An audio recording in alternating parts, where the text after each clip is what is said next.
broken ski pole during a day of skiing is not the end of the world, but it can severely detract from fun for the rest of the day. So here are a few tips to do a quick field repair on a broken ski pole. Things that can commonly break the ski pole is just falling on it in a crash. But another common way is people tend to want to take the ski pole to clear snow and ice off your boots when you're getting ready to get into your binding. And I recommend not doing that because it's really easy to snap poles, especially a carbon pole. So if you do need to clear ice, turn your ski pole over and use the handle and just tap kind of gently. Don't get too aggressive.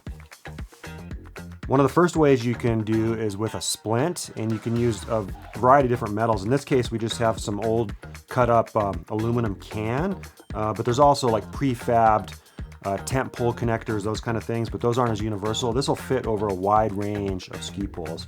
So in this case, we just simulated having a broken pole, like if we whacked it, and then we wrap it with the metal and then use two small hose clamps to form the tension, and then the metal is the brace. You may want to wrap this in tape too at the end because it's got some sharp edges on it, just so you don't cut yourself. But that's a real quick way to do an easy field repair on a broken ski pole.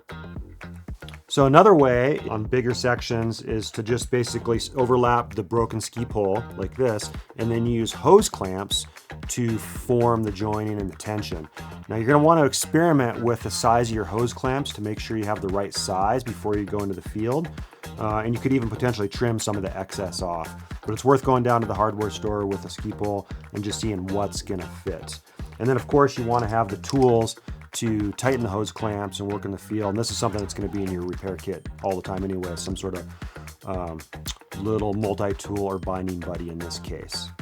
So another common things that happens to our ski poles is the tensioner that keeps the adjustable ski pole in place in the length that we want either breaks or stops working, or you can't get tight enough. Commonly, you can just break this little metal piece, and if you could just have something to hold it closed, it's still going to work, but it won't work on its own.